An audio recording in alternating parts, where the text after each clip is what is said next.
Okay, so welcome back, everybody. In the last two lectures, we learned a little bit about digital and analog circuits and what was important for the operation of those circuits. In this lecture, I'll summarize the key device metrics that we use to assess the potential performance of a transistor in a digital or analog circuit. We will review some of the concepts we discussed in the previous two lectures and add one or two metrics that are also important. So before I get started, just let me remind you that the current in a MOSFET scales with the width of a MOSFET. If I double the width of the MOSFET here, I'll double the current. So it's common to quote the currents when we're measuring them and plotting them in units of perhaps milliamps per micrometer of width or microamps per micrometer of width. So we'll follow that convention and do it that way because designers use transistors of different widths, so we really want to do our analysis in a way that's independent of any specific width of the MOSFET. All right, our first important metric for digital circuits is on current. And to measure the on current, we put the largest voltage available in the circuit, the power supply voltage on the gate. We put the largest voltage available on the drain, the power supply voltage. We measure the current. That current we call the on current. It's the maximum current that the transistor can deliver for this power supply. So the on current we've seen is an important metric for digital circuits because it determines the speed of the circuit. The switching time is the switching capacitance times the power supply voltage divided by this on current. The higher the on current, the faster the transistor and the circuit will switch. Our second metric is the off current. So to measure the off current, we put 0 volts on the gate and we put the largest voltage possible on the drain. The transistor should be off, so no current should be flowing. If we plot the transistor characteristic here, we'll see a subthreshold regime when the gate voltage is below threshold. We'll see an above threshold regime when the gate voltage is greater than the threshold voltage VT. And our off current is this small current that's too small to read on this linear plot. So if we really want to read the off current, we should plot the current on a log scale. So that's what's typically done. This is the same characteristic, but now plotted on the vertical axis is a logarithmic axis. We're plotting the log of the drain current versus the gate voltage with the drain voltage applied to the power supply voltage applied to the drain. And at 0 gate voltage, that's our off current. So our off current is typically then measured in amps per micrometer of width. Now, we've seen that the off current is an important device metric because the off current determines the static standby power when the transistors are not switching. And since we have lots of transistors on chips these days, this can add up to be a significant power.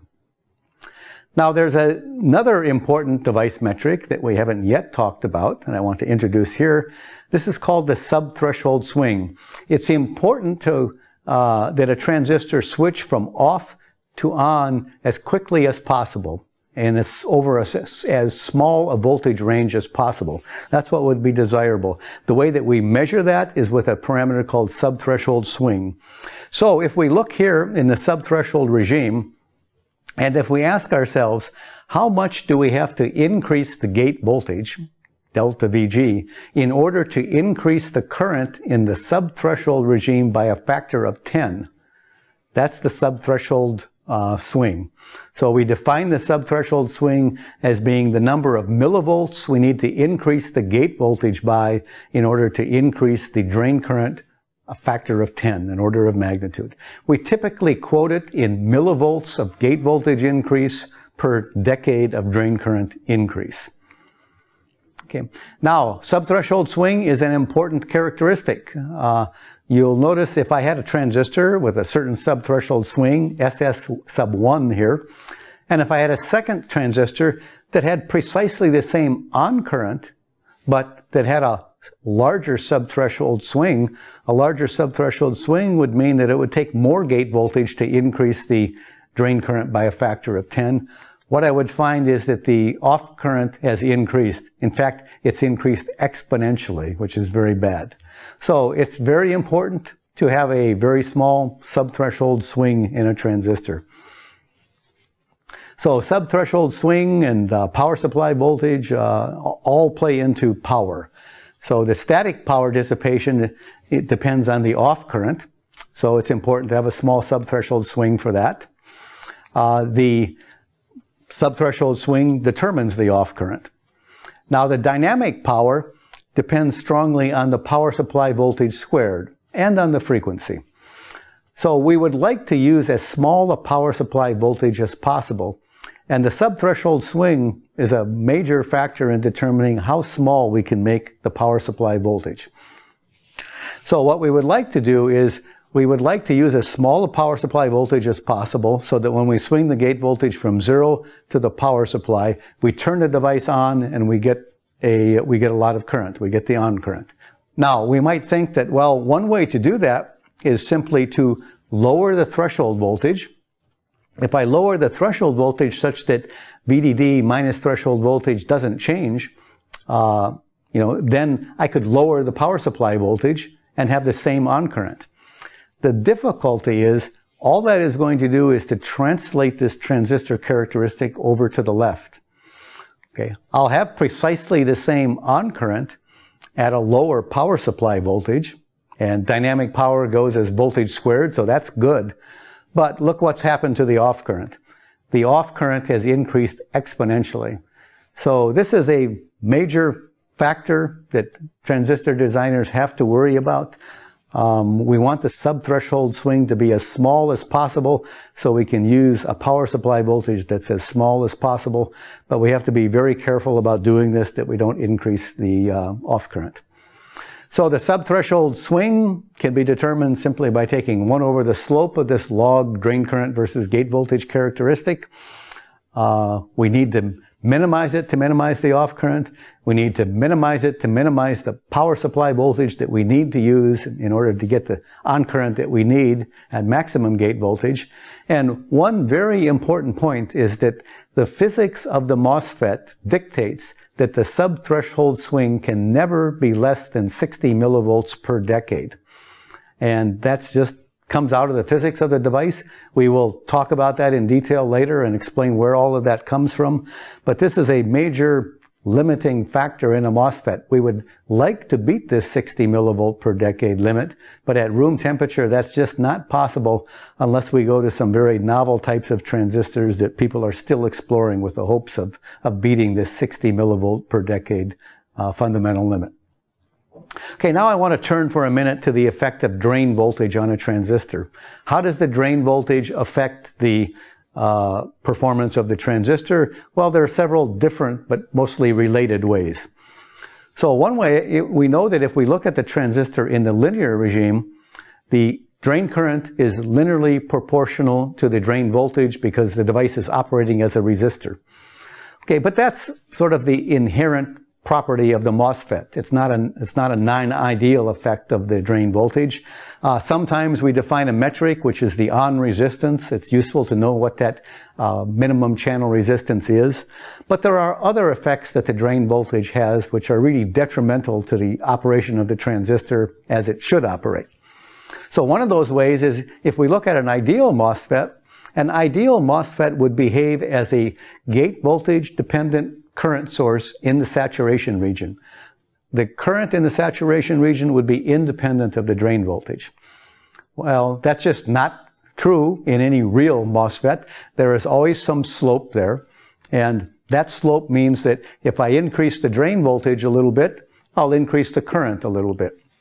We measure that through the output resistance, 1 over the slope of the current in the saturation regime. Okay, now there are other effects. Turns out they're all related. But if I plot the transfer characteristic of a MOSFET, say at low drain to source voltage, so I'm in the linear regime, and I plot output current versus input voltage, VGS, I'll see that the current will begin to increase at the threshold voltage. I'll label this VT lin for linear region because we're doing this in the linear region of operation. Now, I could also apply a large drain voltage to the transistor. I would be operating in the saturation regime. I could plot my transfer characteristic again, but this time in the saturation regime. And again, the current would begin to flow when the threshold voltage is exceeded. If I were to extrapolate this straight line to the origin and determine the threshold voltage, I would find that the threshold voltage is different. This difference is not a desirable effect. We generally find that the threshold voltage in the saturation region is smaller than the threshold voltage in the linear regime. We'd prefer to have a transistor whose threshold voltage doesn't change when we change the voltage on the drain of the transistor. So that's not a desirable effect. Now, another way to see this is if we plot the transfer characteristic on a logarithmic scale. We've done this to look at the off current earlier. So here's the subthreshold regime. Here's the above threshold regime. There's our on current. If we reduce the voltage on the drain to a small value and plot the transfer characteristic, we'll see that it's shifted. And if I pick a small current, maybe 10 to the minus 7th amps per micrometer of width, and I'll say that that's my threshold. If I have a current above that, I'll consider the MOSFET to be on. If I have a current below that, I'll consider it to be off. If I pick that particular current, you can see that there's a shift in the gate voltage at which that current occurs. There's a parallel shift. That parallel shift, that shift of that point with the drain voltage, is called drain-induced barrier lowering, or DIBBLE. It's the change in VG divided by the change in VD at the same drain current. Usually we express this metric in terms of millivolts per volt. The number of millivolts change in the gate voltage when we're changing the drain voltage by a certain number of volts at a constant current, this dashed line here. Okay. Now, I could also note that this is very closely related to threshold voltage. The threshold voltage in the linear regime is the gate voltage it takes to reach this critical current that we consider the device to be on at. The threshold voltage in the saturation regime is the voltage it takes to reach that critical current when we have a large voltage on the drain. So the difference in threshold voltages that we saw on the previous slide and this parallel translation of the subthreshold characteristic are really the same effects looked at in two different ways. Both occur because of this effect called DIBBLE. So all of these non-ideal effects, the threshold voltage dependence, the non-infinite output resistance, the DIBBLE that we read from the subthreshold characteristic, they're all due to the same physics. A single metric can be used to assess them all for digital circuits, and we will discuss the physics of what's causing these effects later on in the course. But for now, we simply want to remember this term DIBBLE. Drain-induced barrier lowering is the way we quantify this undesirable effect of the drain voltage on the transistor characteristic. So once again, we have a mathematical definition. It's easier to understand what it is by looking at one of the transfer characteristic plots and seeing this parallel translation. We measure it in millivolts per volt. Typically, it's the millivolt change in the gate voltage per voltage change in the drain voltage at a fixed current in the subthreshold regime. The higher the DIBBLE, the more sensitive the threshold voltage is to the drain voltage, and that's not a desirable characteristic for a transistor. Also, the lower the output resistance would be if we look at the output characteristics of the transistor. So we have these four key important metrics for digital circuits: on current, off current, subthreshold swing, and DIBBLE. And you should spend a little bit of time and familiarize yourself with these definitions, because we will be referring to them many times as we explain the physics underneath each of these parameters. You might practice a little bit. Here's some measured data from 32 nanometer N-channel MOS technology. And if you eyeball some numbers off of this curve, you should be able to get numbers for these four device metrics that are close to the ones that I got. Now, as we've mentioned, there are complementary devices. There's an N-channel device, which is what I've been talking about. There's also a P-channel device where we apply negative voltages to the terminals. The current flows out of the drain instead of into the drain. These are IV characteristics for the P-channel device in the same technology, and you might practice by extracting the four key digital device metrics for this P-channel device as well, and compare them to the values that you saw in the N-channel device. Okay, so those are digital device metrics. There are only a couple of analog device metrics that are easy and quick to pull out of measured characteristics, so we'll talk about a couple of those now. So remember, in analog characteristics, the maximum gain that we can get out of a transistor is minus G sub m R out. That is, G sub m is the transconductance, the small signal transconductance of the transistor. R out is the output resistance of the MOSFET. So both of those are important device metrics for analog applications. There are others, FT, Fmax, noise, mismatch, etc., that we would also be looking at, but these are the first two that we would look at to see if we have a device that it's worth looking deeper at. So just to refresh your memory, what is transconductance? Transconductance will have an IV characteristic at a certain gate voltage. If we have an IV characteristic at a little bit smaller gate voltage, we'll get less current. The change in drain current divided by the change in gate voltage, if the gate voltage is a small change, is the small signal transconductance. Generally, we'll quote it in units of millisiemens per micrometer of width of the MOSFET. We can also take the slope of the output characteristic. 1 over that slope gives us the output resistance. We generally do that at the highest drain voltage that's applied to the transistor. So we can extract those two critical parameters to see how it works. Here is some 65 nanometer technology. That means the gate length is about 65 nanometers long. And we can just read off of this curve and do some quick estimates of what these parameters are. The transconductance, we've seen these before, so I'll just remind you, we did the transconductance, it was about 1 millisiemen per micrometer. We did the output resistance, it was about 7 kilo ohm micrometers. And we did the self-gain. It wasn't big, but it was big enough to do some analog circuits with about 7, on the order of 10.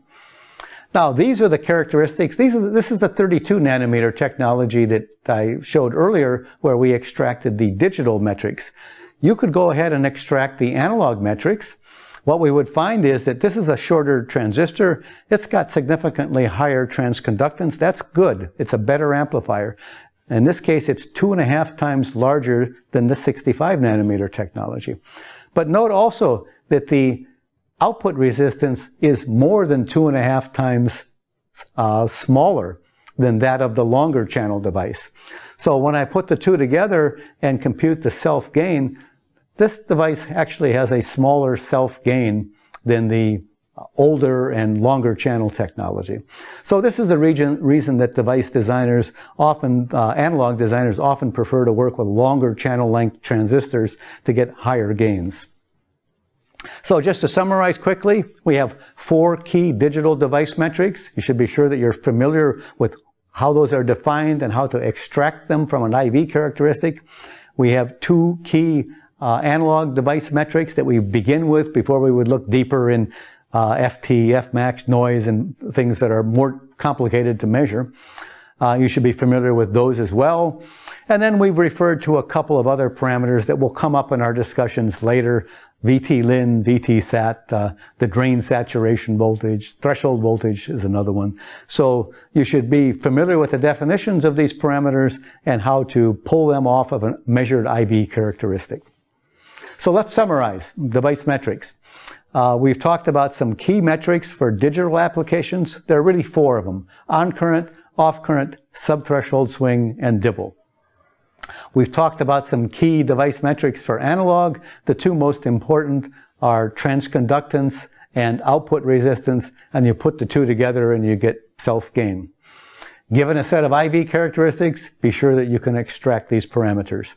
Now, our focus for the remainder of the course is going to be to explain, in terms of the underlying physics of the transistor, what controls the performance of these device metrics, what controls the magnitude of the on current, the subthreshold swing, etc. All right, so that does it for device metrics. Now, what's next? So device metrics are a way that device engineers take a quick look at a device and are able to ascertain that this device looks like it would be promising in digital or analog applications. Now, for circuit designers to actually design circuits, they need much more than a few simple metrics. They need a complete circuit model that allows them to do a detailed analysis. The topic of the next lecture will be just a brief introduction to what's known as compact circuit models that allow designers to design complex circuits with transistors.